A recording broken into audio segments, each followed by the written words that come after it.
Olá, boa noite, todo mundo. Obrigada por estarem aqui.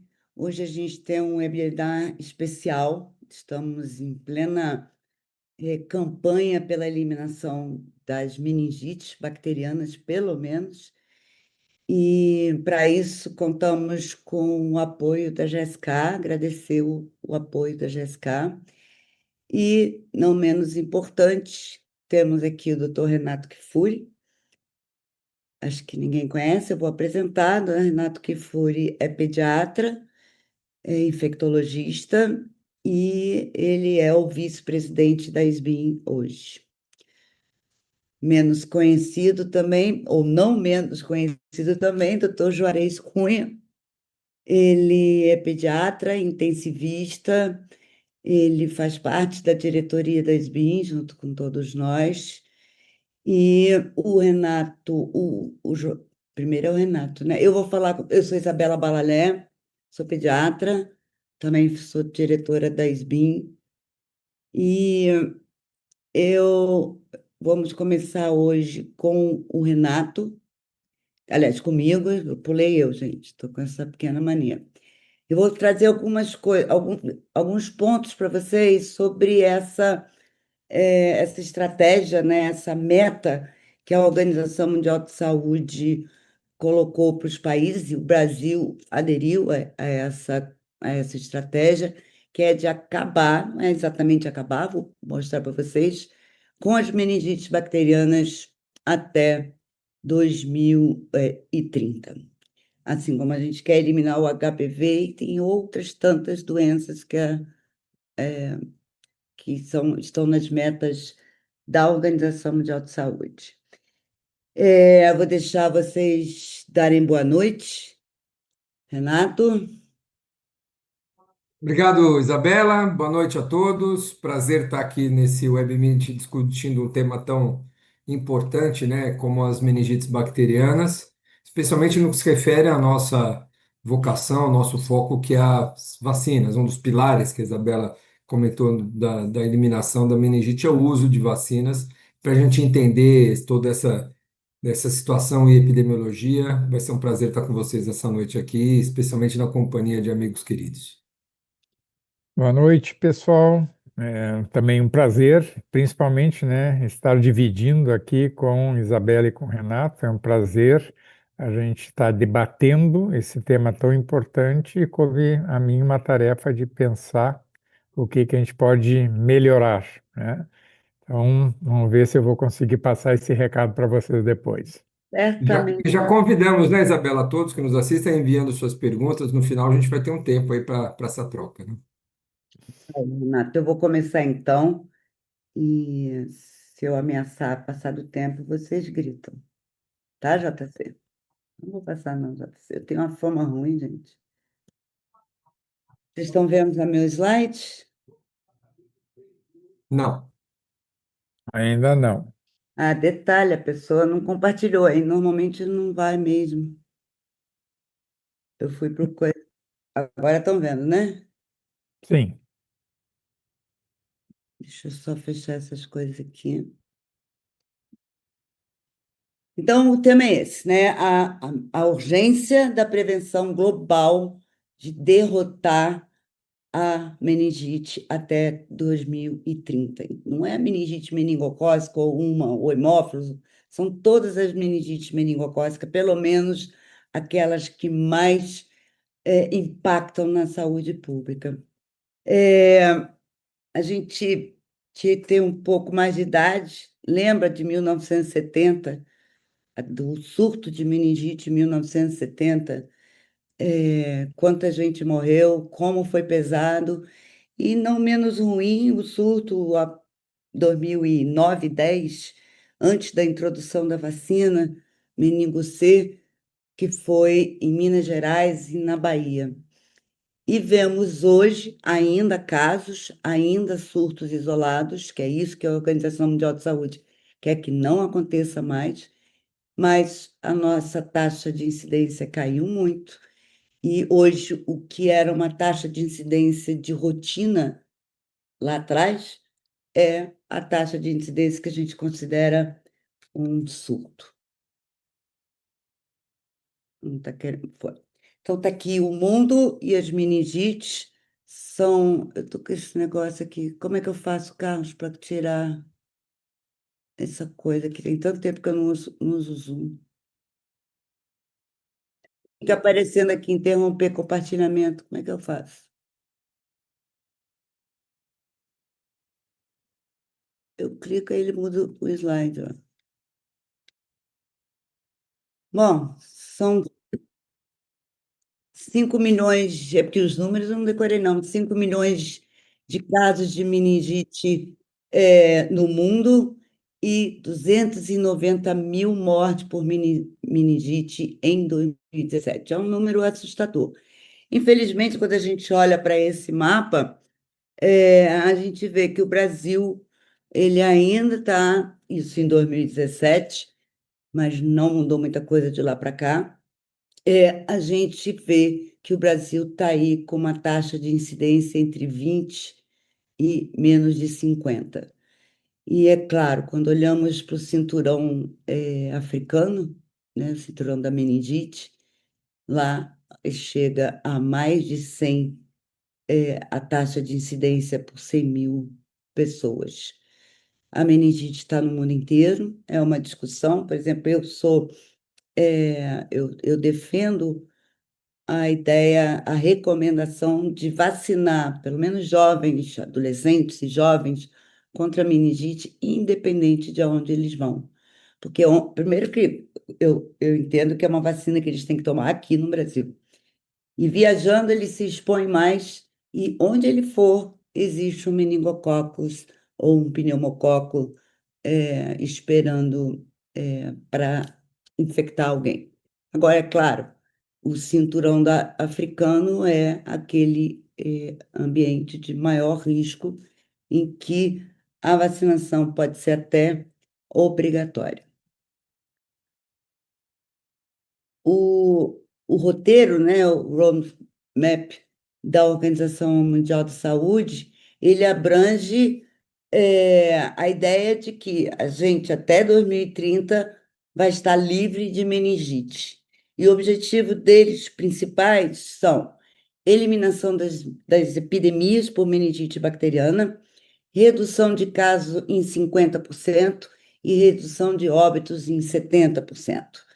Redução da incapacidade e melhora da qualidade de vida após a meningite por qualquer causa.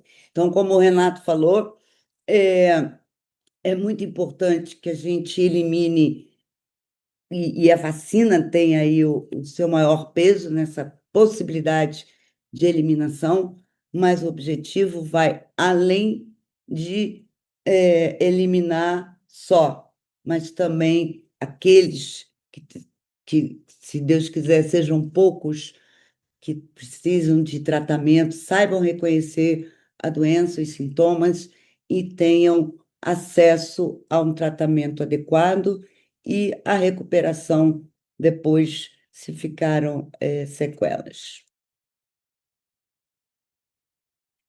Então, o roteiro define esses três que eu falei agora: eliminação das epidemias e a redução da incapacidade e melhora da qualidade de vida para aqueles que foram afetados pela meningite bacteriana. Então, estão aí os pilares: prevenção e controle epidêmico, que é muito importante. A gente precisa conhecer os dados. Se a gente não conhece os dados, a gente não faz nada. Outro dia, um jornalista queria falar sobre o impacto da vacinação da hepatite A aqui no Brasil. A gente sabe que o impacto foi enorme, mas a gente não tem os dados relacionados com a vacinação. E aqui, quando a gente fala de meningite, a gente tem isso muito claro. Eu vou mostrar para vocês, o Renato deve mostrar para vocês a queda, né, do número de casos de doença meningocócica desde 2010, quando iniciamos a vacinação. Diagnóstico e tratamento, vigilância da doença, suporte e cuidado com pessoas afetadas pela meningite e a, a defesa, né, e o engajamento para que tudo isso aconteça em relação incluindo aí comunicação, acesso, e, claro, advogados como nós que estamos aqui nesse webinar, falando você, incluindo vocês nisso, que são advogados das vacinas e, claro, queremos eliminar a meningite com elas. Então, o primeiro pilar desse roadmap da Organização Mundial de Saúde é alcançar, por meio do desenvolvimento de vacinas acessíveis. Então, não é só o objetivo, né? Os pilares aqui não são só oferecer a vacina, mas a Organização Mundial de Saúde está investindo, está conversando, né, com os pesquisadores e as indústrias para que a gente tenha vacinas mais acessíveis contra a meningite, eficazes e para que a gente possa ter uma prevenção, uma proteção direcionada a todas essas bactérias que ele considera aqui, que é o meningococo, o pneumococo, o hemófilos, que não é mais problema aqui grande, mas ainda é no mundo, e o, o- fugiu agora a palavra, mas eu já vou lembrar. Eu estou com pneumo na cabeça e não vem quem eu quero. Diagnóstico e tratamento, então, treinamento de profissionais. A gente sabe que aqui no Brasil, quando a gente tem um surto, uma epidemia de meningite, a gente lembra na Bahia, chegou a 40% de letalidade. E onde acontecem esses números, né, exagerados de letalidade? A letalidade da meningocócica é de 20%, em torno de 20%, da pneumocócica de 30%, e de hemófilos a gente até já esqueceu, graças a Deus, qual é a taxa de letalidade esperada. Mas é dar acesso ao tratamento, né? Buscar preparar as nossas equipes de saúde para reconhecer. Muitas vezes, crianças vão a uma emergência e não recebem a atenção ideal. Isso acontece principalmente onde estão as pessoas mais vulneráveis, né? Nos interiores, isso foi isso que aconteceu na Bahia, sem recursos, sem hospitais, sem estrutura hospitalar adequada e que precisam atravessar quilômetros, horas, às vezes um dia, para chegar no hospital.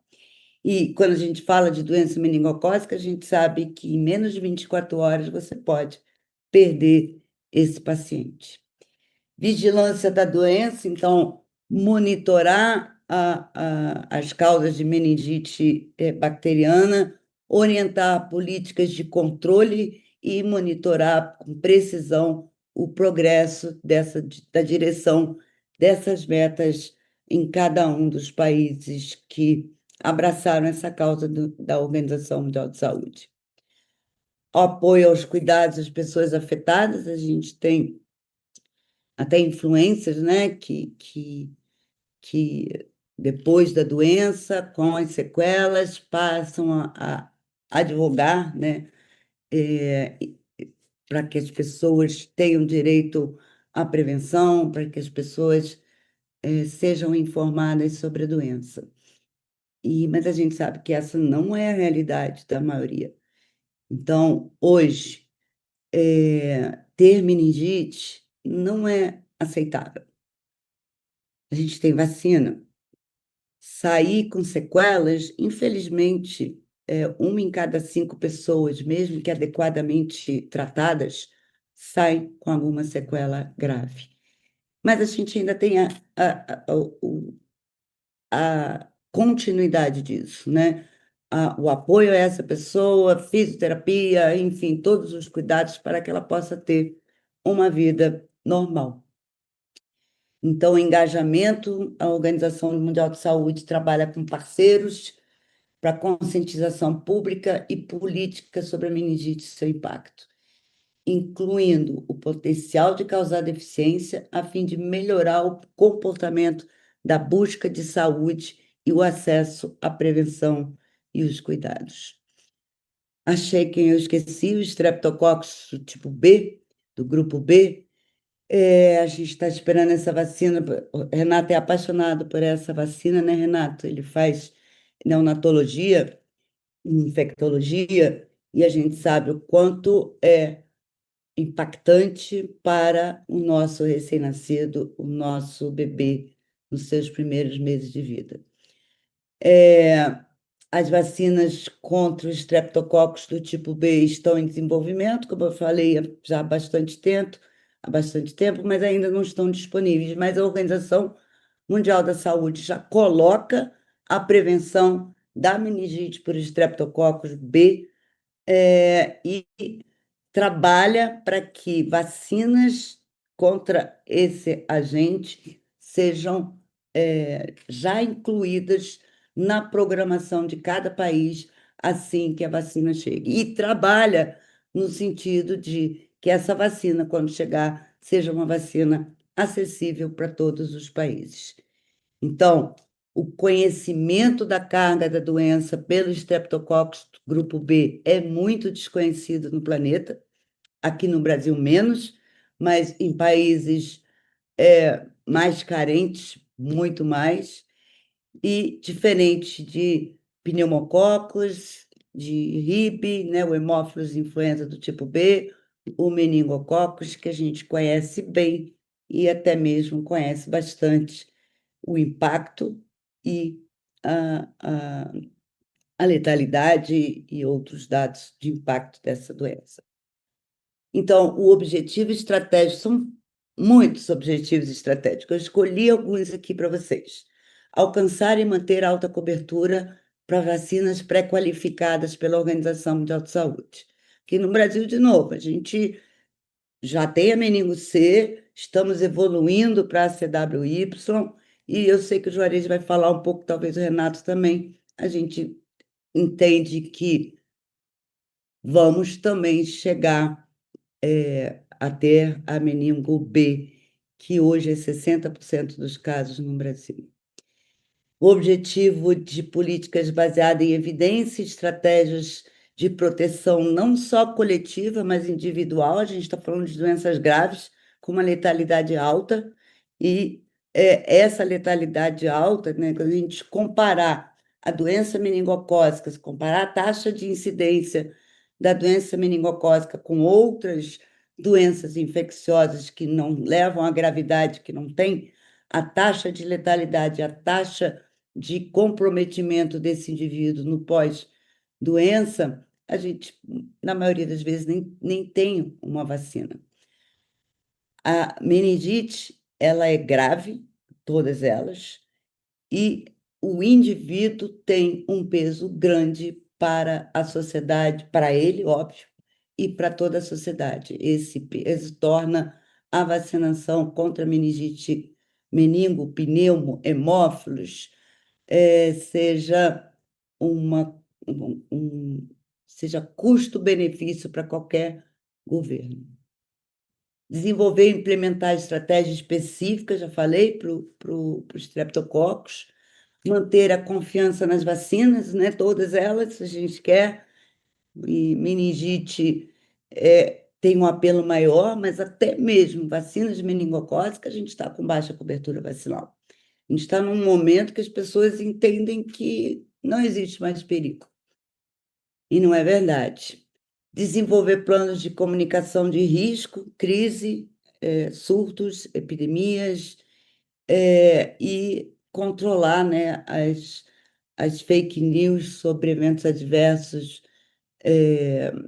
que podem assustar. São vacinas muito seguras, mas que as fake news podem anunciar. E garantir que as pessoas e as comunidades saibam como acessar as vacinas, porque você pode ter uma população que é pró-vacina, mas que não sabe onde encontrar a vacina. Ah, Isabela, aqui no Brasil a gente sabe. Existem outras situações de acesso, que é quando você chega no posto e a vacina acabou. Ah, Isabela, isso quase não acontece, tem acontecido. Ou você quer determinada vacina e naquela unidade ali não tem essa vacina, é só lá na outra.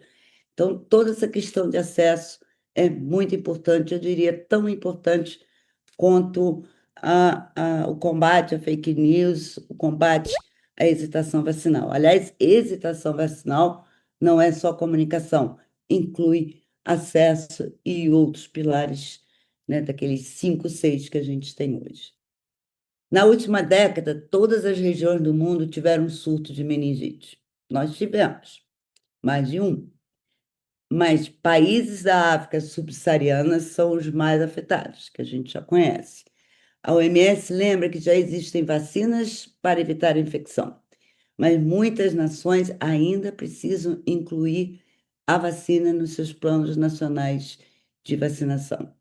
Além de buscar alcançar uma alta taxa de imunização, o Plano Global pretende aumentar o financiamento para pesquisas e estratégias inovadoras de prevenção e detecção precoce dos casos. Terminando, acho que é meu último slide. Então, a meningite chegou a matar 250 mil pessoas por ano, a maioria crianças e jovens. Entre os pacientes que sobrevivem, 1 em cada 5 vai ficar com algum tipo de sequela. Na última década, todas as regiões tiveram surtos, se eu repetir, e eu repeti. Então, eu terminei. Eu deixo aqui o guia da Organização Mundial de Saúde, quem tiver curiosidade, é muita coisa. São muitos objetivos e é bastante interessante. Dados de carga mundial, 290 mil mortes, que eu já tinha falado, mais de 50% de todas as causas são as bactérias que a gente está falando aqui. Além dessas bactérias que eu já falei, não é o endpoint da Organização Mundial de Saúde, mas inclui a meningite por tuberculose, criptococos, bactérias entéricas e vírus, que são a maioria dos casos de meningite no Brasil, como o enterovírus e tantos outros. Era isso que eu queria falar com vocês. Não posso deixar de chamar todo mundo para a Jornada Nacional de Imunizações. Setembro, dia 3 de setembro, está chegando. E chamo agora o Renato. Deixa eu descompartilhar. Eu descompartilhei, não está difícil. Obrigado, Isabela. Acho que a gente Compartilhei, né? já. Hum. Obrigado, Isabela. Acho que essa introdução foi importante para a gente entender a relevância que o tema tem globalmente, os seus diferentes agentes. E, obviamente, nós temos aqui agora, eu vou falar um pouco da epidemiologia, focando mais na doença meningocócica, que é o tema principal da nossa apresentação. Mas lembrando, né, como a Isabela destacou, os outros agentes envolvidos aí nas meningites de uma maneira geral. Por favor, Isabela, confirma que a minha tela está apresentada e, por favor, Só, veja se está em modo apresentação também. só precisa botar em modo apresentação. Foi, Foi? tudo certo. Bom, Boa vamos lá. aula. Esse é o aspecto importante, né? Para essa, antes de mais nada, não tenho nenhum. Tem diversas ações que a gente desenvolve. Para essa apresentação, não tenho nenhum conflito de interesse, nada a declarar, inclusive, para a Receita Federal.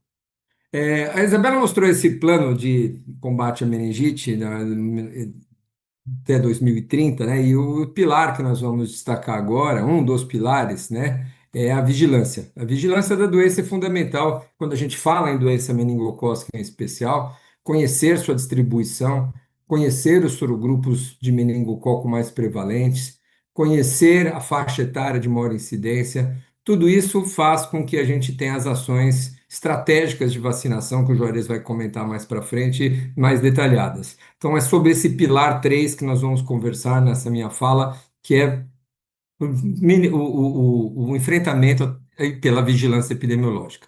Esse é o nosso manual do Ministério da Saúde, diretrizes para enfrentamento até 2030. Convido a todos a acessarem, em paralelo aí, em sintonia com a declaração da Organização Mundial da Saúde. Como a Isabela destacou, a gente tem vários agentes causadores de meningites bacterianas. pneumococcus, hemófilos, o Streptogalacti, que é o Strepto B, a Neisseria meningitidis. Mas o meningococo ele tem uma característica, como esses germes capsulados, que é a caracterização do seu polissacáride capsular. De acordo com a conformação desse polissacáride, nós vamos classificar nossos meningococos em diferentes sorogrupos. Eu já chamo a atenção que na porção subcapsular da membrana da parede do meningococo, nós temos estruturas que vão poder caracterizar nossos sorogrupos em sorosubtipos.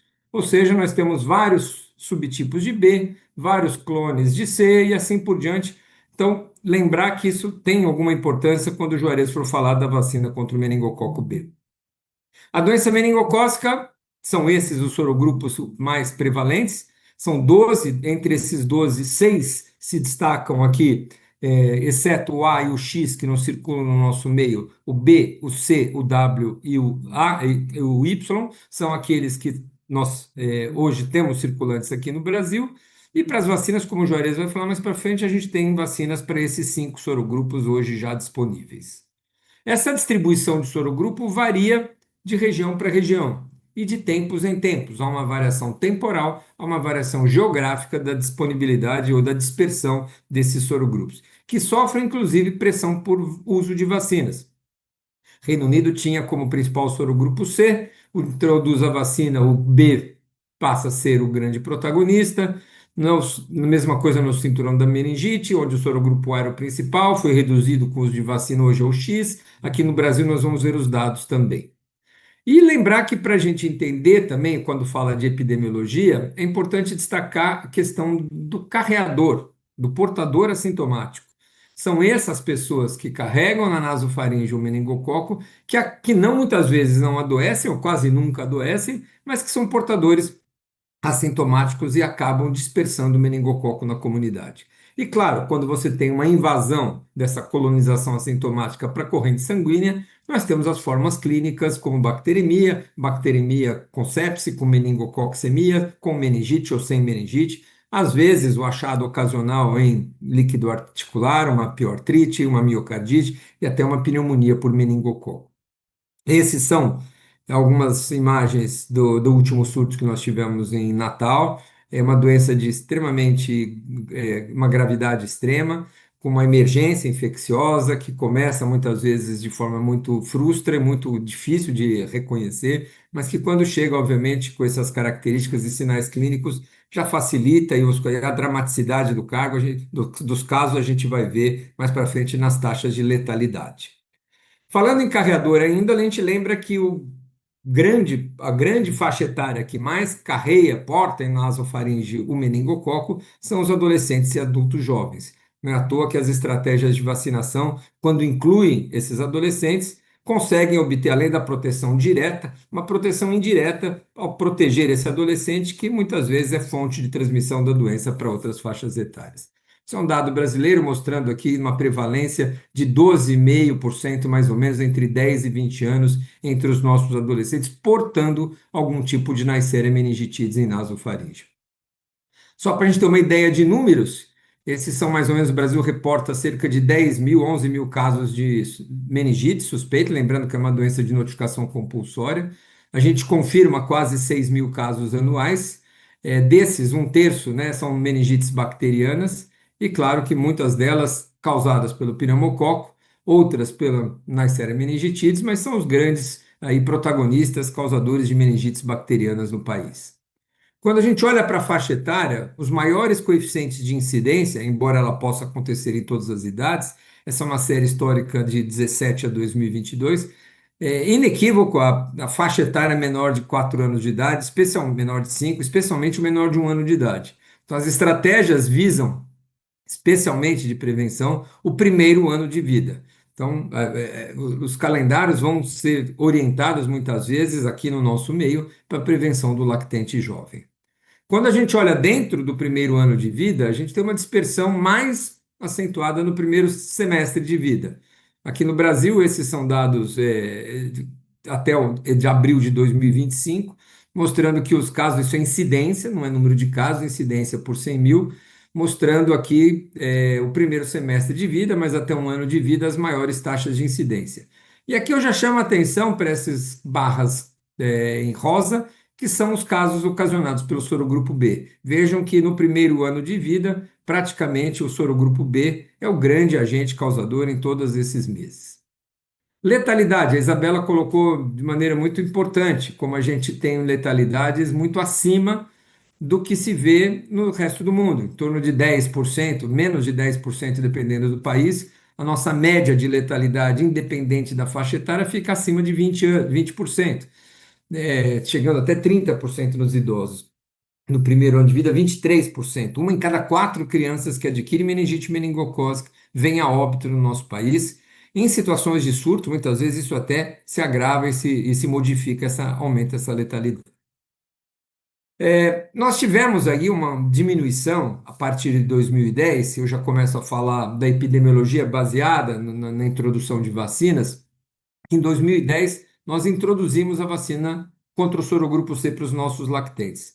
E vejam a incidência de casos relacionados a sorogrupo C, como ela despenca de maneira muito importante, e o sorogrupo B, Y e W, eles não sofrem aumento. Vejam que não há uma substituição, diminui o C, os outros aumentam. O B passa a ser o protagonista, depois da pandemia, nós tivemos uma redução, né, praticamente um desaparecimento dos casos, já que é uma doença de transmissão respiratória, o isolamento, as máscaras, o fechamento das escolas também contribuiu para a redução de casos, e hoje a gente tem um aumento de B, de C, de todos recuperando aqueles casos que não ocorreram na fase da pandemia, e o B, de novo, sendo protagonista entre todas as faixas etárias no Brasil.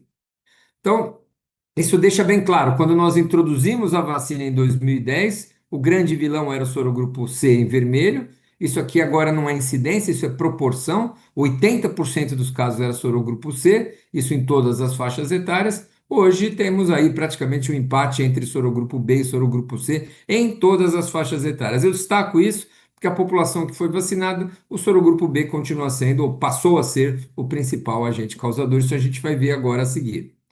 Veja os menores de 1 ano de idade entre 2010, quando introduzimos a vacina, e o sorogrupo C era o grande protagonista. O sorogrupo C diminui de forma muito importante e o grande causador de meningites hoje, meningocócicas em menores de 1 ano de idade, é o sorogrupo B. Entre 1 e 4 anos de idade não foi diferente, demorou um pouco mais, já que essas crianças mais velhas foram acumulando essas cortes vacinadas a partir de 2010, e quando a gente vê a partir de 2013 e 14, o sorogrupo C em verde diminuindo e o sorogrupo B proporcionalmente sendo o mais importante. Isso também aconteceu de 5 a 9 anos, já que nós temos 15 anos de uso da vacina contra o sorogrupo C. Após 5 anos de uso da vacina C, o sorogrupo acaba, quando os maiores de 5 anos atingiram a vacinação, e eles começaram a diminuir os casos nessa população, e de 10 a 14 anos, de 10 a 19 anos, ainda predomina o C, especialmente nos maiores de 15 anos de idade, porque não foram alvos de programas de vacinação. Mas a tendência é que nós acumulemos cortes vacinadas ao longo do tempo, e esses quadros relacionados ao sorogrupo C vão diminuindo e a gente vai tendo o B cada vez mais protagonista. É fundamental que a gente entenda essa dispersão proporcional. Então a gente tinha em 2010, 14, 19 e 22, esse aumento em rosa progressivo dos casos atribuídos em menores de 10 anos, de uma maneira geral, ao sorogrupo B. E uma diminuição, então era 80 a 15, hoje a gente tem 70 a 20. 70% de B, 20% de C, em todas as crianças menores de 10 anos. Ao longo do tempo, essa transformação na epidemiologia vem ocorrendo. Isso coloca, obviamente, o olhar para as estratégias de prevenção, que o Juarez vai comentar a seguir, de uma forma diferente. Isso em todas as regiões. Hoje a gente olha para qualquer região do Brasil, ele é o maior prevalente na maior parte delas. Onde a gente encontra mais C, obviamente, nós temos casos mais relacionados aí a adultos.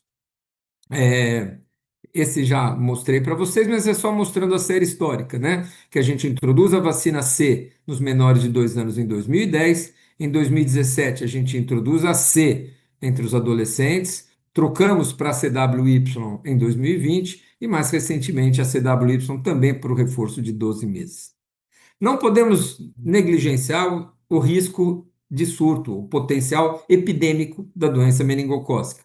Então, esses são surtos realmente desafiadores em saúde pública, traz muita repercussão social, com elevada letalidade, nem sempre é fácil estabelecer as cadeias de transmissão, nem sempre são surtos institucionais, ou seja, numa creche, numa escola, geralmente são surtos populacionais, casos muitas vezes não relacionados. Nem sempre os profissionais da saúde estão preparados para manejar clinicamente, fazer diagnóstico precoce, intervenção de qualidade. Nem sempre temos vacinas, ou seja, esses surtos são realmente desafiadores e a gente enfrentou dois surtos recentemente, né? O surto de Alagoas, que tivemos até o último boletim, mais de 50 casos confirmados, quase todos do tipo B, e o surto em Belém do Pará, que também acometeu adultos, que diversas faixas etárias, acima de 30 anos, e obviamente, quando a gente realizou genotipagem, todos eram do sorogrupo B. Ou seja, nós tivemos dois surtos no Brasil recentes, de altíssima letalidade, eu vou mostrar mais a seguir, e todos relacionados ao sorogrupo B. Esses são os coeficientes de incidência atual, mostrando que para todas as idades, o Pará, devido a esse surto em Belém, ocupa hoje a primeira posição em coeficiente de incidência, 0,8 casos por 100 mil habitantes. Em menores de um ano, é Alagoas, onde a gente viu surto recente, 10 casos por 100 mil habitantes. Veja a incidência muito maior, por exemplo, que São Paulo, que é 4 por 100 mil habitantes. E para todas as idades, a gente tem aqui acumulando incidências por ano e aqui a letalidade. Isso é Pará, mostrando que a distribuição, a incidência aumenta e a letalidade mantém-se mais estável no Pará, com um pico aqui maior em 2021. Mas veja a letalidade em Alagoas, especialmente, né, relacionados ao sorogrupo B que nós tivemos. Um grande aumento de casos no surto de Alagoas obviamente, com uma letalidade que chega, em alguns momentos, até 60% nos menores de um ano de idade. Vejam que a letalidade em Alagoas, quando eles chega a 60%, 100%, de acordo com o mês que a gente tem os casos. Então, um aumento de incidência acompanhado de letalidade, o que é, ao meu ver, inadmissível entre aquelas metas, preparar o profissional da saúde, oferecer condições de acesso a serviço de saúde. Muitas dessas mortes nesses surtos de Alagoas poderiam ter sido evitadas. Esses são os últimos, eu só vou trazer para finalizar aqui os casos de 2024 e 2025. No Brasil, nós tivemos em 2024 820 casos confirmados de doença meningocócica em todas as idades. Desses, a gente, 274 sorogrupados, 50 dos que a gente sorogrupou, mais da metade foram pelo sorogrupo B. 73 nos menores de um ano, isso aumenta mais ainda a incidência do B, 3/4 deles pelo sorogrupo B, e 73% com uma letalidade de 28% em menores de um ano de idade. Em 2025, dados parciais até agora, a gente já teve 361 casos de doença meningocócicas, sorogrupamos 171, 111 pelo sorogrupo B, desses 171, e mesma coisa nos menores de um ano de idade, o predomínio do sorogrupo B, batendo com aqueles dados epidemiológicos fruto da vacinação contra o sorogrupo C nos menores de 15 anos de idade. Então, esses são os dados atuais que eu queria trazer para vocês, mostrando que quando a gente compara 2024 e 2025, então a gente tinha 820 no ano todo, até a semana 23 está mais ou menos empatado, um pouco mais em 2025. Sorogrupados, a gente não sorogrupa todos, a gente sorogrupa cerca de metade daqueles que a gente identifica. Em 43% deles é sorogrupo B, esse ano metade, fruto também do surto. E no menores de um ano, o predomínio do sorogrupo B, como a gente comentou. Eu deixo o meu e-mail aqui, a gente vai ter no final um tempo para discussão, mas eu queria só apresentar esses dados aí epidemiológicos para introduzir a fala do Juarez e a importância das estratégias de imunização que a gente tem daqui para frente. Obrigado a todos aí pela atenção. Obrigada, Posso? Renato. Ótimo. É, a gente vê que o Brasil, mesmo estando bem, está bem ruinzinho, né? A gente podia não ter tanta meningite ainda entre nós. Imagina os países mais vulneráveis. JC, com você agora. Só me digam aí se está. Só falta colocar em Já isso. está em apresentação? Agora tá. Tá, nem. Primeiro vocês vão ver, pessoal, que o título que me deram é um pouco mais complicado, né? Esse é Quem te deu? um presente que me deram. Quem gosta E muito de você. é verdade. Mas vocês vão ver que eu vou ter que repetir muitas coisas que já foram faladas aqui, até para embasar o que que eu penso disso aí, tá? Mas vamos para a primeira parte aí, que é o calendário de vacinação. Então, minha declaração de conflito de interesses, né, que eu tenho participado como palestrante, convidado, consultor de vários laboratórios de vacinas, atuo no mercado privado de vacinas e, infelizmente, não tenho ações de quaisquer companhias farmacêuticas. E o que eu vou falar aqui é exatamente o que eu penso, a minha autonomia para me expressar. Esse é o calendário do PNI, tá? E daí a gente bota aqui o que mudou. Se for olhar no site, não mudou nada, tá?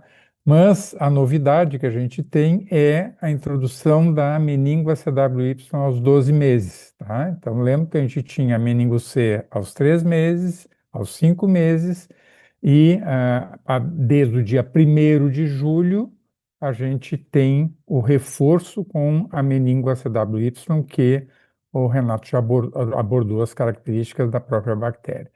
Já há mais tempo, a gente tem a vacina sendo utilizada no adolescente com aquela estratégia exatamente de pegar um grupo que a gente sabe que é o portador são, então só vacinar a criança não era suficiente, a gente começou a vacinar o adolescente, primeiro com meningo C, depois foi ampliando a faixa etária, e atualmente a gente tem a ACWY entre 11 e 14 anos. Tá? Também, daí aqui eu já vou botar três bactérias que eu vou falar um pouco mais. Então, hemófilos que a gente tem no CRI, além da criança, a gente tem no CRI, né? Claro que na criança a gente tem um esquema de 3 doses, né? Só 2, 4, 6 meses, não tem o reforço, né? Lembrando que eu acho que isso é importante.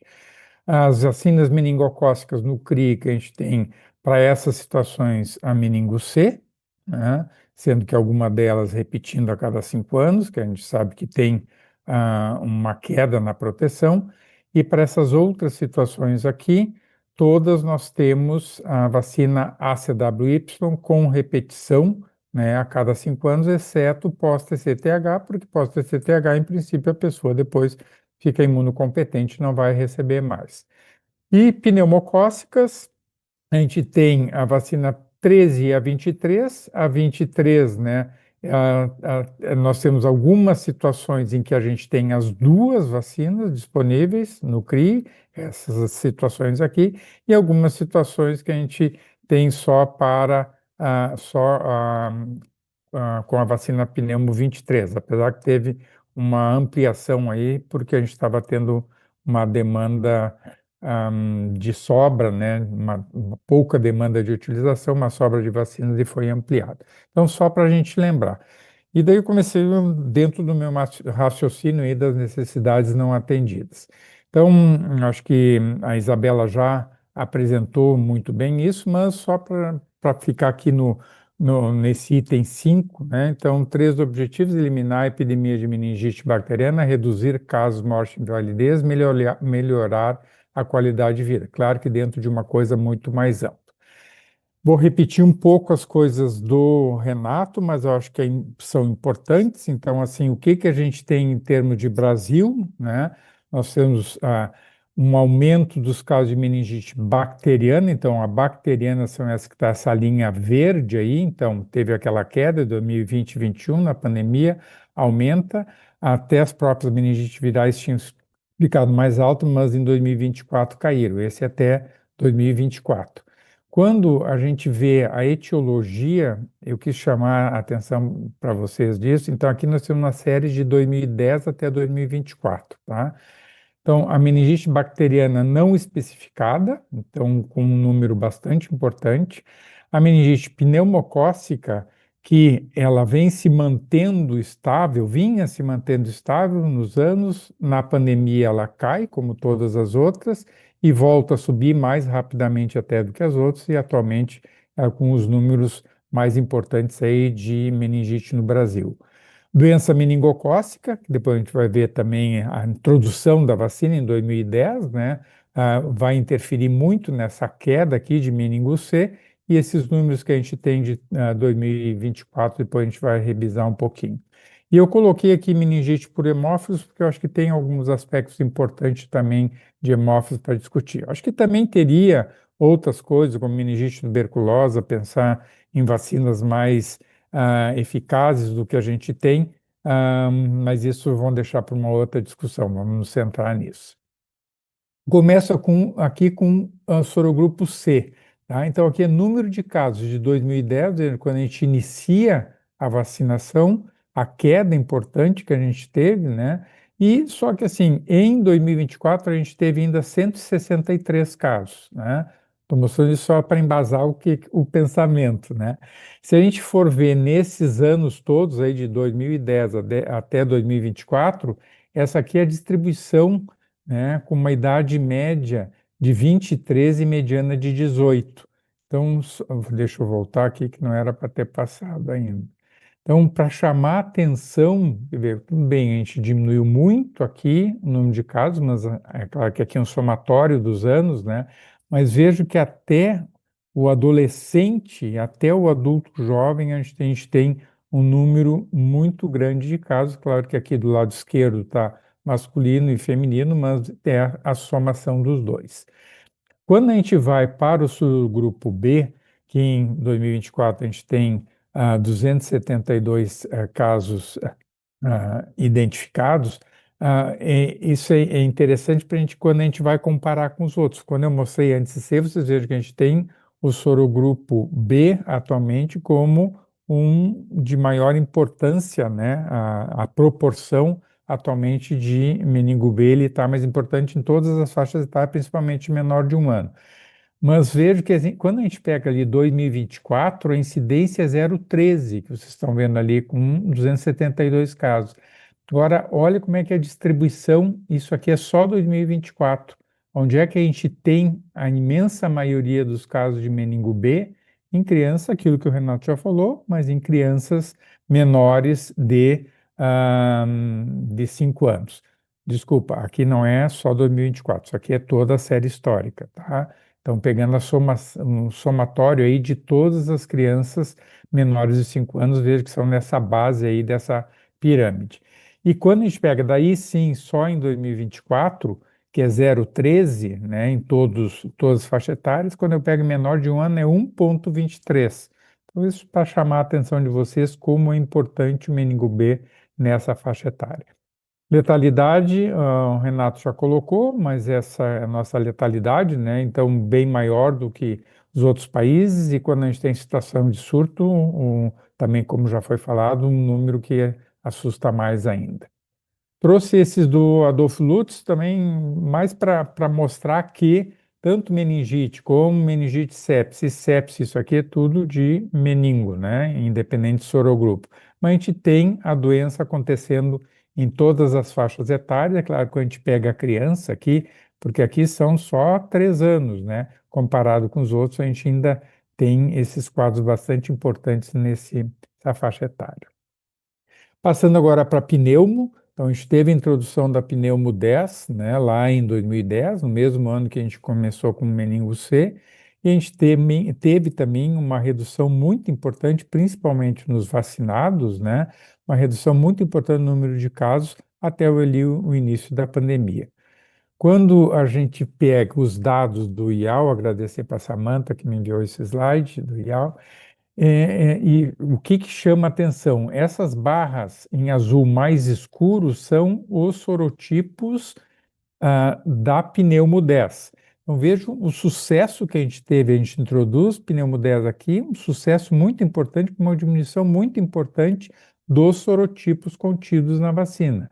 Mas, ao mesmo tempo, a gente tem o replacement, né? Principalmente com o 19A, né, que acarreta 33% ali em 2024, o sorotipo 3 com 20% e o sorotipo 6A com 0,2%. Então, isso aqui que é o potencial que a gente tem de aumento de proteção em crianças menores de 5 anos comparado com a pneumo 10 que a gente ainda tem em uso. E se a gente for pensar em pessoas com mais de 50 anos, também vejo, claro, a pneumo 10 não tem como a gente utilizar porque ela é só licenciada até os 5, né? Mas vejo o potencial de proteção se a gente tem uma pneumo 13, uma pneumo 15 ou uma pneumo 20. Então, mesmo quando a gente preconiza a utilização de vacina para adultos, a gente tem que pensar em vacinas com maior abrangência. E eu coloquei aqui que eu acho que é importante também a gente lembrar que a idade é um fator de risco também para doença pneumocócica invasiva, né? Então, isso aqui são dados americanos, vejam, crianças menor de 1 ano, e depois começa a aumentar a partir dos 50 anos, começa a aumentar a incidência, né? E a morte também daí vai se tornando mais importante ainda com o passar da idade. No nosso caso aqui do IAU, a gente não tem incidência, mas só para mostrar para vocês o que a gente tem de amostras, né? Então, se a gente for pensar num total de amostras acima aqui de 50 a 60 anos, nós temos 1.000 amostras de pneumo invasivo, e em criança a gente tem 424, que é um número também bastante importante. Esse gráfico eu acho que é bem interessante, essa figura desse trabalho aqui, porque nos mostra que dentro desse aumento de resistência bacteriana, o pneumococo, que está aqui nessa seta em vermelho, é o que a gente tem a maior possibilidade, é o segundo maior, né? Porque o primeiro é Mycobacterium por TB, mas é o segundo maior que a gente tem possibilidade de diminuir mortes com vacinas, né? E aqui, com melhora de qualidade de vida, ele é considerado o primeiro. Então, o pneumococo é uma bactéria que tem uma cada vez mais resistência bacteriana e a gente tem como interferir isso com a utilização de vacinas. O hemófilos eu não consegui encontrar, essa aqui é de uma publicação do Ministério que foi de 2019, mas isso mostrou, né, o sucesso da vacinação. Quando a gente começa a vacina lá em 1999, a gente tem uma queda muito importante, né, aqui em cima a cobertura e aqui embaixo a, a incidência, né? Só que a gente não tem dados mais atuais. Mas eu trouxe aqui para vocês, que é o que eu acho que eu coloquei, porque é uma preocupação, que a gente tem 265 casos isolados pelo Adolfo Lutz, isso dos que foram enviados para Adolfo Lutz, de hemófilos influenza. E do tipo B, são 44 casos, com 26%, 28 em crianças menores de 5 anos, 8 em pessoas com mais de 60 anos, né? O não tipável, 67%. E eu acho interessante também mostrar que isso acontece também em todas as faixas etárias, mas também chamar atenção aqui, pegando a faixa etária pediátrica até a crianças menores de 5 anos, que a gente tem um número bastante importante de meningite e septicemia, bacteremia, pneumonia não é tanto, né? Mas um número bastante significativo. E tem esse artigo que é publicado por várias pessoas que são nossos colegas, inclusive a Samantha, que me enviou os slides do IAL. E é claro que ele é mais voltado para o não tipável, né? Mas olha só, isso aqui é de 2009 a 2021, né? Olha quantos casos que a gente tem de hemófilos do tipo B, de doença invasiva por hemófilos B, né, em crianças menores de 1 ano, de 1 a 4 e de 24 meses até 59 meses. Então, acho que é fundamental a gente saber o que está acontecendo com hemófilos. Daí, trazendo para os nossos calendários, né, eu trouxe o da SBIM porque eu acho que, assim, se a gente for pensar em termos de necessidades não alcançadas ainda, né, a gente fica pensando o que a gente preconiza para a saúde individual e o que a gente acha que deveria ser aumentado para a saúde pública, né? Então, por isso que eu botei isso aqui. Esse é o calendário do nascimento à terceira idade da SBIM. Hemófilos, o grande diferencial que a gente tem é o reforço, que a gente faz a partir dos 12 meses de idade, que o Ministério não faz, né? Essas outras situações aqui de risco praticamente são as mesmas que o CRI disponibiliza. As pneumoconjugadas, eu acho que tem aspectos bem importantes, como eu coloquei. Atualmente a gente coloca como preferenciais vacinas com maior abrangência de sorotipos, né? Então, a gente sabe que tem esse replacement após a vacina pneumo 10, e a nossa opinião é que a gente tem que evoluir para vacinas com a maior abrangência, e não só colocando aqui o verde é rotina, a gente coloca também, a partir desse ano, a gente coloca a rotina as vacinas pneumocócicas a partir dos 50 anos na SBIM, tá? E mesmo nas situações que ficam intermediárias, né, utilizando naquelas situações de risco, em geral, a gente usa preferencialmente as vacinas conjugadas, né, dependendo da situação, a gente vai utilizar ou só a pneumo 20 ou utilizar a combinação de pneumo 15 e pneumo 13 com pneumo 23. Meningocócicas, a gente tem esquemas diferentes de reforços, né? Então, que nem a SBP, SBIM tem um reforço 5 anos depois do primeiro reforço, ali a partir de 1 ano de idade, então lá para os 5, 6. Adolescentes que nunca foram vacinados, a gente considera adequado fazer 2 doses da vacina com 5 anos de intervalo, tá? E meningo B a gente considera para todas as crianças e adolescentes, né? Todas as crianças e adolescentes como rotina, e quando a gente tem acima da adolescência, para todas aquelas situações de maior risco que a gente tem para a doença meningocócica, então situações especiais, e em geral imunodeprimidos, que a gente contempla as duas formulações, a CWY e B, né?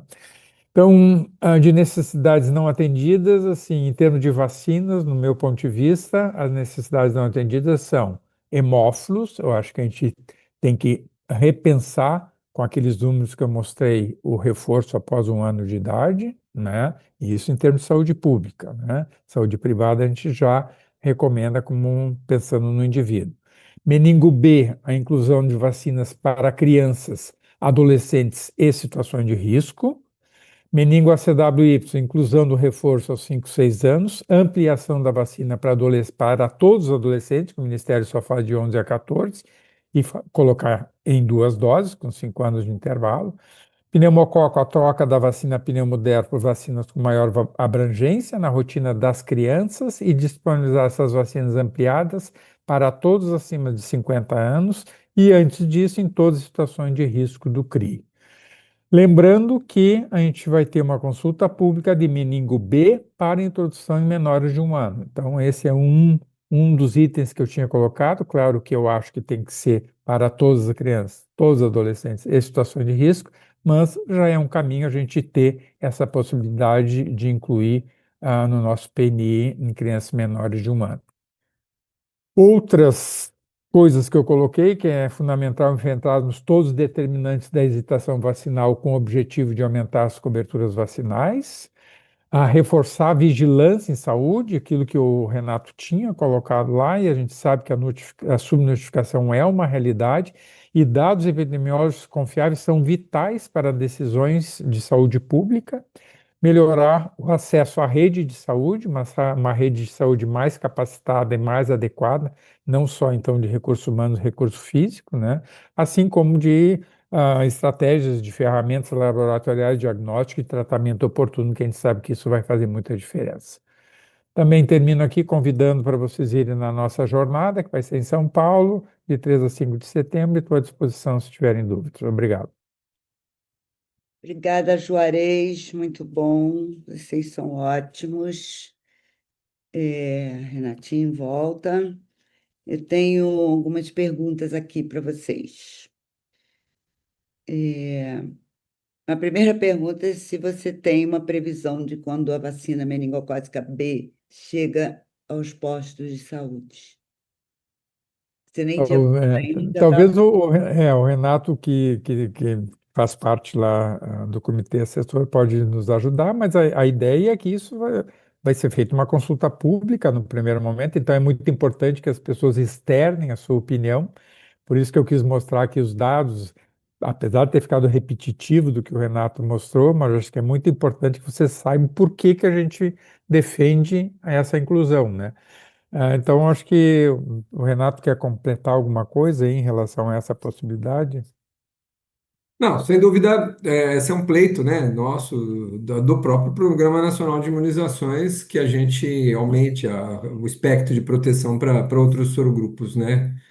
A primeira sessão na Conitec, ela teve, já está em consulta pública, mas ela teve um primeiro momento, no preço que foi apresentado, um parecer desfavorável, mas não por questões de necessidade, porque simplesmente por questões de custo. Então, a Conitec pediu já para o laboratório produtor reavaliar o preço que pode ser fornecido ao PNI. Está em consulta pública. A gente espera que, acho que é o mês que vem, já tenha a segunda reunião da Conitec para discutir em função de dados de custo e de orçamento, principalmente. Lembrar que a introdução de vacinas meningocócicas em geral, ela não segue a mesma lógica de custo-efetividade, né? Nenhum país do mundo introduz vacinas meningocócicas, dada a sua raridade dos casos, com base em custo-efetividade, porque o número necessário de vacinados para prevenir um caso é muito grande, mas ela precisa ser minimamente custo, não salvar custos, mas ela precisa minimamente atender necessidades orçamentárias para ser incluída. Mas é um desejo de todos e eu acho que aí nós estamos aí esbarrando realmente na questão do custo para sua real implementação. Isso aí. Eu vou te fazer uma pergunta, Renato. Eu acompanho muito de longe, você acompanha mais de perto, eu acho. O que que a gente, quando é que a gente, para quando a gente pode esperar uma vacina contra o Streptococcus do grupo B, que é um desejo antigo, uma vacina que, né, a gente está esperando já há bastante tempo. E se tem como é que está, em que fase a gente está e o que que a gente tem. Nós temos duas vacinas em fase 3 de desenvolvimento, uma conjugada, como o pneumococo, nós temos o Strepto agalacti, que é o chamado Strepto B, ele tem uma cápsula que também define 11 diferentes sorotipos. E, obviamente, a gente conhecer a prevalência desses sorotipos nas diferentes gestantes, né, que é uma vacina, lembrar que o estreptococo coloniza, o grupo B coloniza o trato genital feminino, e isso pode levar tanto a sepse neonatal precoce, na aquisição no caminho no intraútero ou depois do parto, ou na hora do parto, ou a sepse neonatal tardia, geralmente por outras vias de transmissão. Mas também causa doença na gestante, coriamnioniite, muitas vezes infecção generalizada, septicemia. Então, conhecer a prevalência desses sorotipos de Strepto B nas gestantes é fundamental. A gente publicou um estudo recentemente mostrando aí que basicamente 5 desses 11 sorotipos respondem por 96% dos tipos que colonizam nossas grávidas. Então, por isso, isso é mais ou menos mundial. Então, as vacinas estão sendo desenvolvidas hexavalente, uma vacina com 6 sorotipos, que tem aí a possibilidade de proteger, especialmente para a forma neonatal precoce. Então, essa vacina da Pfizer, que é o laboratório que tem mais adiantado, está já entrando em fase 3. Os dados de fase 2 foram muito bons em termos de segurança, em termos de níveis de anticorpos que atingiram o cordão umbilical, ou seja, há uma associação forte de um correlato de proteção razoavelmente estabelecido entre nível protetor de anticorpo no cordão com prevenção de doença. Então a gente está caminhando nesse sentido, Isabela. Eu acho que em breve a gente começa os estudos de fase 3, já começou a recrutar, e eu acho que da 2026, 2027 a gente vai ter os primeiros dados. Esperamos aí com uma magnitude aí de prevenção muito boa, né? A gente teve recentemente a experiência com o VSR, que isso se repita também para as meningites por estrepto B. Excelente notícia. Tem uma outra pergunta aqui, acho que para o Juarez. É, a criança com esquema de ACW, não, a criança faz uma dose de ACWY aos 12 meses, né? Agora pelo PNI. Ele pergunta, não sei se é ele ou ela, mas pergunta se teria que fazer uma segunda dose para ficar protegida adequadamente dos 4 sorogrupos A, C, W e Y, como recomendado em bula, que diz que de 7 a 23 meses são 2 doses com intervalo de 2 meses para conferir proteção. Primeiro assim, então, essa é uma coisa que tem que ter bastante cuidado, porque vai significar qual a vacina que está sendo usada, tá? Então, assim, nós temos três formulações atualmente de vacina meningo ACWY, sendo que duas delas, quando aplicadas a partir de 1 ano, é dose única, e uma delas é em 2 doses com 2 meses de intervalo. Em termos de saúde pública, o Ministério da Saúde não vai aplicar 2 doses, vai aplicar uma dose só, e só que eu tenho que confessar para vocês que eu não sei qual o produto que o Ministério está utilizando desde o dia primeiro como reforço, tá? Não sei se Isabela e Renato sabem se qual produto, porque a gente tem uma vacina da GSK, uma vacina da Pfizer e uma vacina da Sanofi, né, que são a CWY. A vacina da Pfizer e da Sanofi, a partir de 1 ano, é uma dose só, e da GSK são 2 doses com 2 meses de intervalo. Eu confesso para você que eu faço todas com uma dose há muito tempo. Mas isso é off-label, vocês não ouviram falar isso. Eu acho que tem que pensar muito, né? Não, o que a gente tem a informação também, a gente tinha que o que o Ministério tinha comprado de vacinas era um pool de fabricantes, né? Porque nenhum fabricante conseguiria entregar todo o necessário.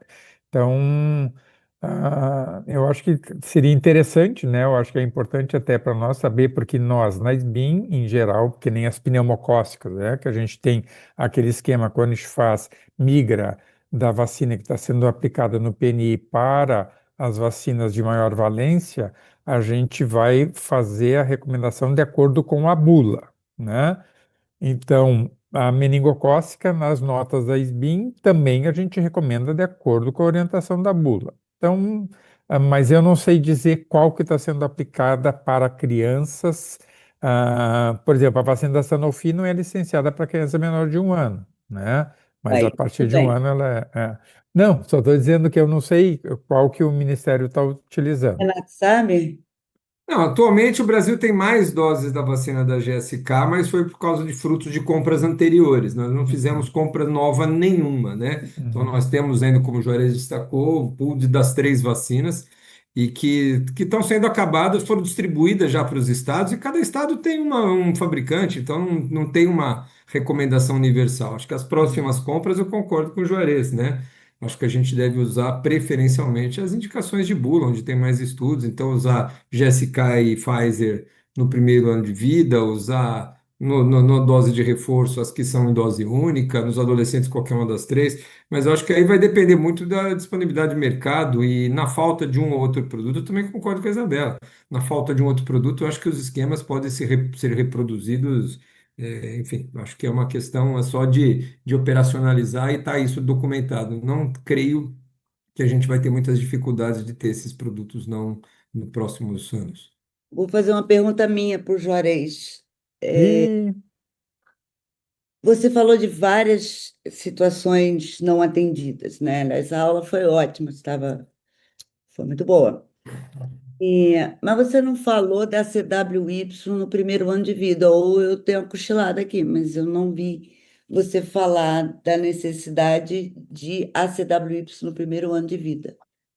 Não, eu coloquei ali como conclusão e como recomendação minha, né, de que fosse utilizada a CWY para todas as crianças, né, em substituição, só não coloquei ali em substituição a meningo C.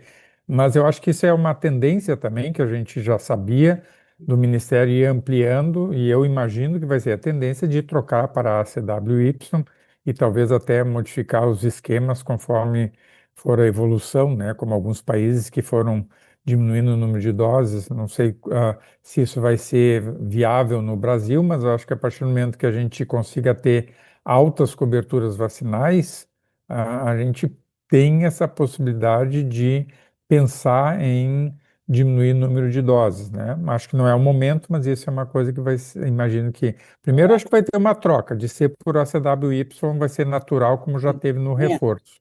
a grande desafio hoje, quando a gente fala de vacinação contra a doença meningocócica, é a falta de vacina, né? Que não é no Brasil, que não é do PNI, nem da rede pública, nem da rede privada, principalmente para a saúde pública, está cada vez mais complicado manter meningo C, e a gente precisa ter a CWI suficiente para substituir. Somos um país enorme.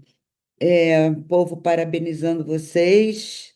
Isabela, deixa eu só te colocar aqui que tem uma pergunta aqui, que é da Lidiane Paula de Oliveira, o intervalo mínimo de meningo B em crianças, tá? A meningo B tem um esquema um pouquinho diferente, então vocês têm que Ela apresentar. estava escondidinha lá em É bem cima. em cima, foi a primeira. Então tem que ter um certo cuidado para aplicar, porque assim, o intervalo mínimo em crianças menores de 2 anos são 2 meses, tá? Intervalo mínimo entre doses. E o reforço depende, se ela fez lá aos 13, aos 5, tudo bem, vai fazer reforço depois de 1 ano. A dose de reforço tem que ter um mínimo de 6 meses da última dose básica. Se a criança está sendo vacinada entre 1 e 2 anos, que são 2 doses, com 2 meses de intervalo, precisa 12 meses de intervalo. Então, os intervalos são tudo diferentes. E a partir de 2 anos de idade, que daí são 2 doses, o intervalo é 1 mês, tá? Então, intervalo mínimo 1 mês a partir de 2 anos. Mas antes de 2 anos, tem uma série de regras diferentes. Tem um aplicativo que é bem legal que a gente fez junto com a GSK, SBIM com a GSK, que se chama Vacinação em Dia, que tu coloca ali a idade, tu bota a vacina e tu consegue ver as regras de cada vacina, porque tem vacinas que são intervalos, por exemplo, a meningo ACWY tem que ser intervalo de 8 semanas, intervalo mínimo de 8 semanas. Então, cada vacina tem sua particularidade, então não dá para fazer uma regra geral para todas, assim.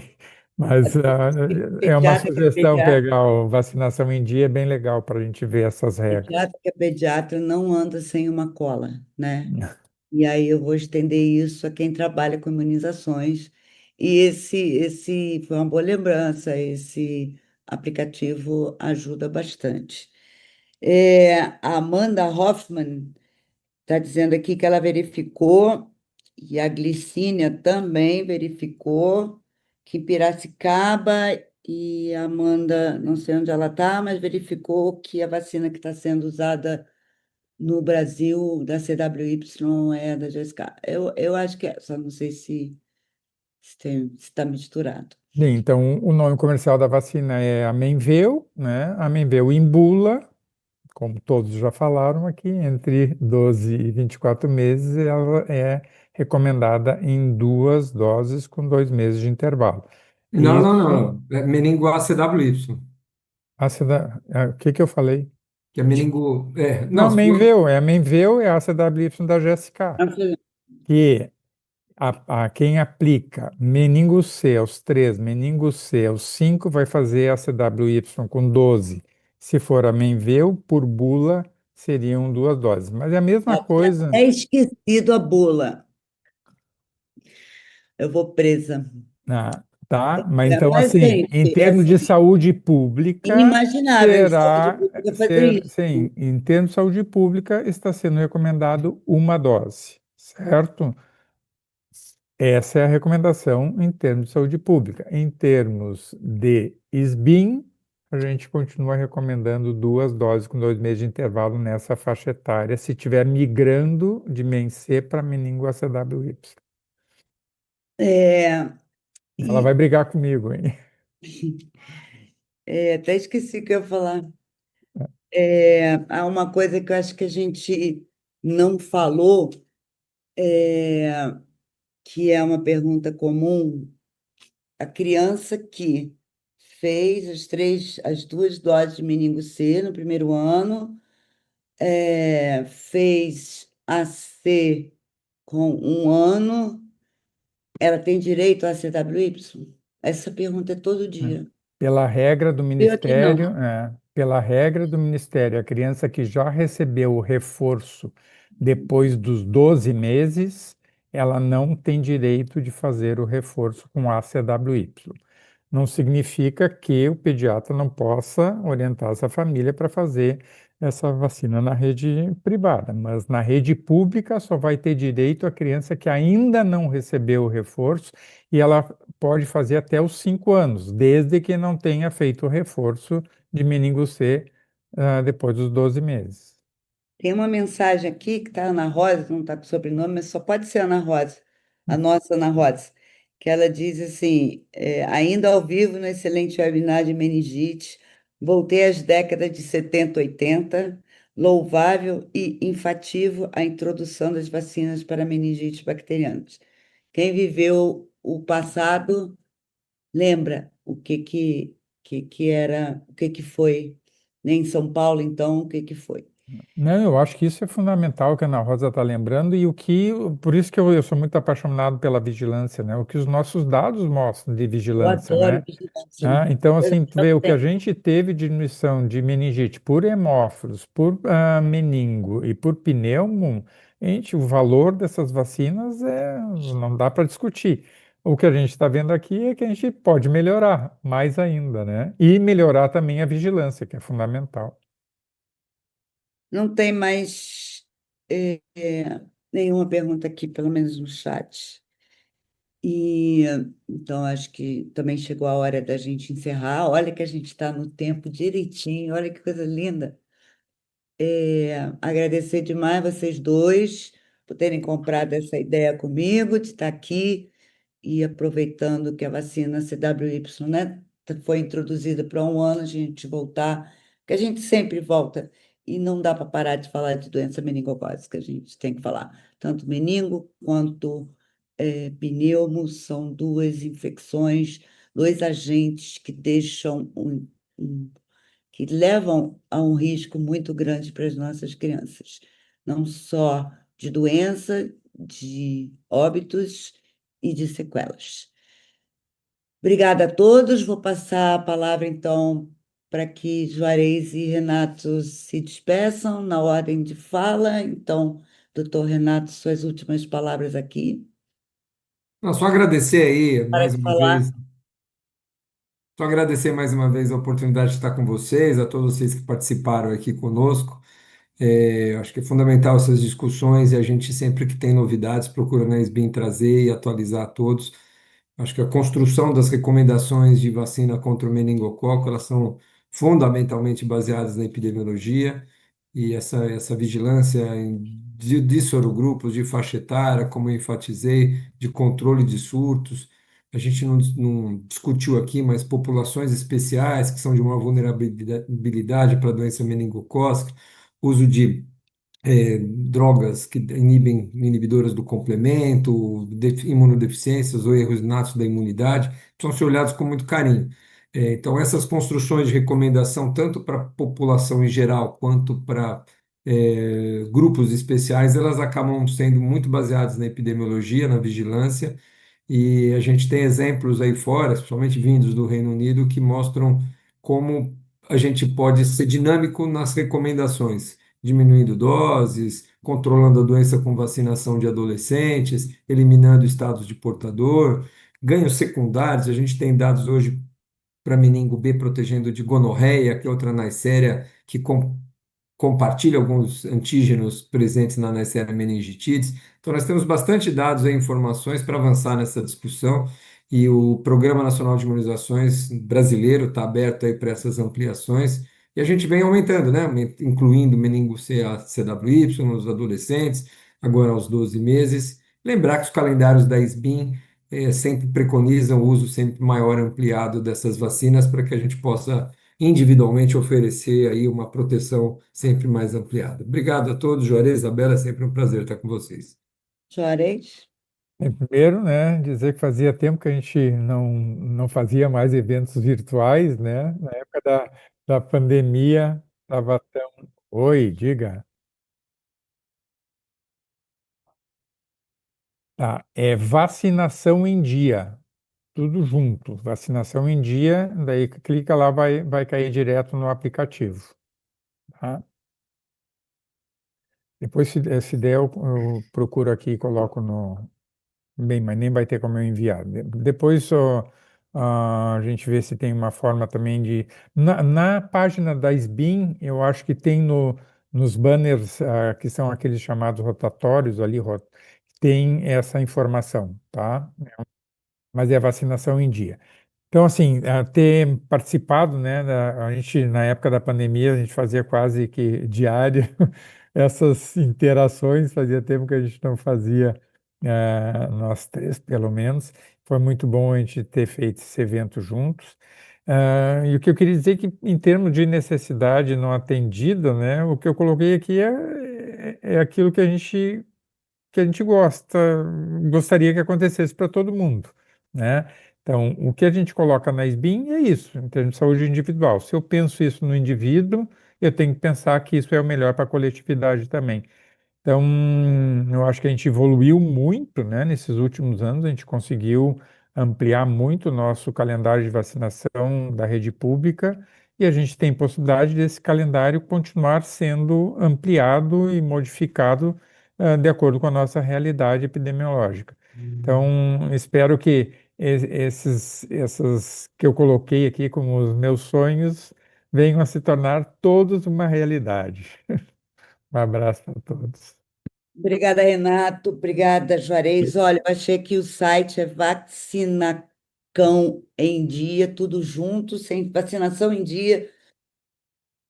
Ah, tá.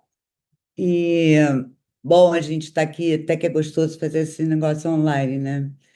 E esperamos todos vocês na Jornada das BIM, 3 a 5 de setembro em São Paulo, nem é tão longe assim, para quem está perto, é claro, né? E desejar uma noite maravilhosa para vocês. Obrigada, Renato. Obrigada, Juarez. E tchau para todo mundo. Tchau, pessoal. Boa noite. Boa Obrigado. noite.